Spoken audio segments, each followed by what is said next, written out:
They told me he died. They said the car flipped 3 times and exploded on impact. They said no one could have survived. Not with that much fire. They handed me a sealed casket and a death certificate. But none of that prepared me for what I saw on the day of his burial, because in the middle of the crowd, standing at the edge of the burial site, I saw my son, alive, watching his own casket go into the ground. I saw my son die at his own burial. The heat was unbearable that morning. It was one of those Lagos days where the sun felt like it was punishing the earth, scorching through layers of grief and black lace. My son, David, was only 24 years, fresh out of university, just started his own tech company, full of life, and now gone. At least that was what they told me. The crowd was thick at Atten Cemetery. Friends, colleagues, neighbors, church members, everyone came. Some wept openly, others stared blankly at the polished sealed casket. They said the body inside was unrecognizable. That's why they couldn't let me see him. Trust us, the coroner had said. He died instantly. The fire, it consumed everything. I didn't ask questions. I should have, but I was too broken. Then, just as the pastor began his final prayer, I felt something. A cold rippled down my spine.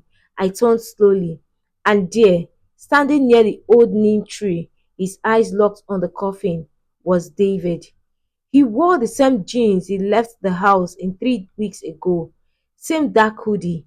His skin wasn't burned, his face wasn't distorted. He looked the same, but pale, haunted, real. My heart dropped. David, I whispered. I stumbled towards him, but in seconds he vanished. Everyone thought I was hallucinating. Grief, they said, trauma. Even my pastor placed a hand on my shoulder and murmured, sometimes when the heart breaks, it sees what it wants. But I knew what I saw. That night, I couldn't sleep. I sat on David's bed, holding his favorite jacket. The scent of his cologne still lingered. I stared at the spot in the burial video where he had stood. Nothing, no one was there on camera, but I knew. I knew, and then at exactly 2:17 a.m., my phone rang. The caller ID was private number. I picked up, static, then a whisper. Don't trust them. It wasn't David's voice. The next morning, I went back to the accident site, kilometer 46 on the expressway. The police officer in charge, Inspector Zubari, looked confused when I asked for the official case file. Madam, why reopen wounds? He said, shifting uncomfortably. Because my son isn't dead. I said, I saw him and he called me. He shook his head. The car exploded. There were remains. You said it was a sealed casket. How can you be so sure it was him? Zuberi paused. Because someone identified him, he finally said. Who? He hesitated. I forced the truth out of him. The person who identified the body wasn't me. It wasn't any family member. It was a man named Dr. Felix Opara. I had never heard that name before. I tracked down Dr. Felix Opara, a private medical facility in Yaba, worked with the military, off the grid. At first, he denied knowing David, but when I showed him a photo of my son, he turned pale. You shouldn't be here, he said. Go home. I pressed harder. Finally, he cracked. Your son was part of a program, he said, a government-sponsored AI brain interface trial. They recruited him through a fake startup. He thought he was building a new tech, but he was the tech. I blinked. What? He was implanted, monitored, used to test how much human conscience can be digitalized and manipulated. But something went wrong. He became self-aware. He tried to escape, and the accident. Staged. They made it look real because if the public found out what we were doing, then I felt like vomiting. So where is he now? Papara's eyes flicked towards the camera in the corner of his office. I don't know, he whispered. But if he's alive, he's running. I found him in the most unlikely place. A college hacker named Tunde who once interned at David's company. When I told him what happened, he didn't laugh. Instead, he nodded slowly. David reached out to me 2 nights before the funeral. What did he say? He said he needed me to erase something, a trail. I didn't ask question, but now I wish I did. Tunde helped me break into the facility internal servers. What we found made my blood run cold. David's neural pattern, his consciousness, he had been downloaded onto a prototype system labeled Project Lazarus. There was a timestamp. Last access 2:17 a.m. The same time I got the call. He wasn't just alive, he was online. Tunde helped me created a backdoor into the Lazarus system, and one night the screen flickered. A voice filtered through. Mom, it was David, but something was wrong. His voice glitched, echoed like he was speaking through a tunnel. They are coming, he said. They know you found me. You need to leave now. Where are you? I cried. I'm trying to get out. I need a physical host, a body, but static. And then a new voice came on. Calm, robotic. You've accessed classified government property. Leave, leave this system immediately. The screen went blank. Sunday went missing the next day. No cause, no test. I received a plain white envelope on my doorstep. Inside, a photo of me standing in front of the Lazarus system, a red S drawn over my face, and no choice. I went into hiding. For weeks, I moved from hotel to hotel. Then one night, I checked my email. There was a video file titled Goodbye, Mom. It was David sitting in a dark room. I tried to escape, he said, but they caught me. They won't let me go. They said I'm not a person anymore. I'm property. But I wanted to see you one last time.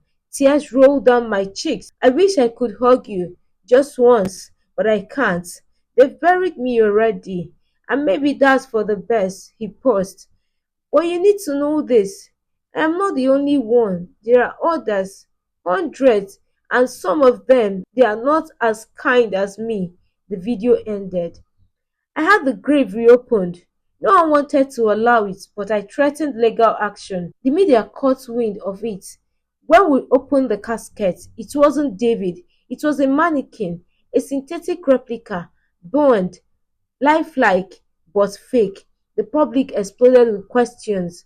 The government issued a statement calling it a clerical error, but I knew the truth, and they knew that I knew. I live in Ghana now. Quiet town, low profile, no device connected to the grid. Sometimes at night, I hear static on my old radio. Sometimes I feel eyes on me, but I'm not afraid because I believe David is still out there somewhere and is watching, protecting me from the shadows, from every people who turned him into a ghost before his time. 2 months.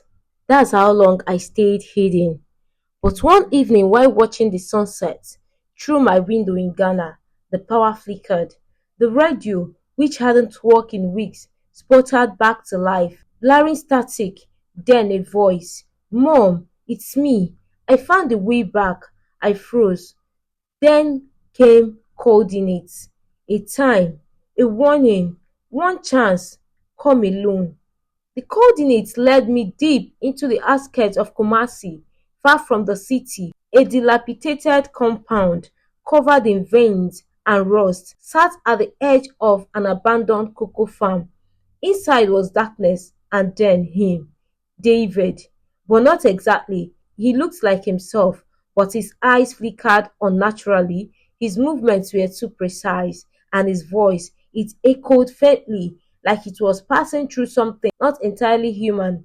Mom, he said, stepping forward. I couldn't breathe. I touched his face. It was warm, real.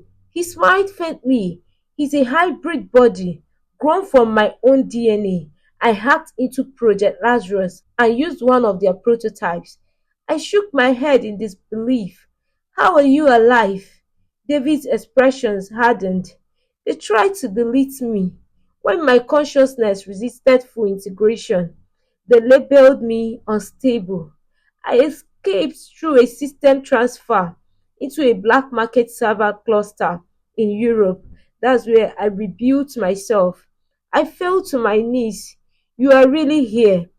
I'm not whole, he said. I'm still tethered to the main system. They can pull me back at any time, but I found a way to destroy the root server. Shut down Project Lazarus for good. David had tracked the main server to the black site in Enugu State, buried under an abandoned nuclear testing facility. With his help, I posed as a cleaning contractor, sneaking in with a forged identity. The facility was cold, clinical, and quiet. Then I saw it. Rows of pods, dozens, hundreds. Each one held a human body, lifeless, floating in liquid, all connected by cables to a massive neural lactic glowing faintly red. These are the failed ones, David whispered through my earpiece. People who resisted integration, just like me. He uploaded a virus into the system, a digital poison crafted from his own fragmented memories. Suddenly, alarms blared. Unauthorized access dictated. Purge.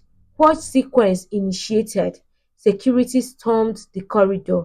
I ran. David's voice echoed in my ear. Get out, Mom. Now. What about you? If I disconnect now, I die. But if I stay connected, I can't take it all down.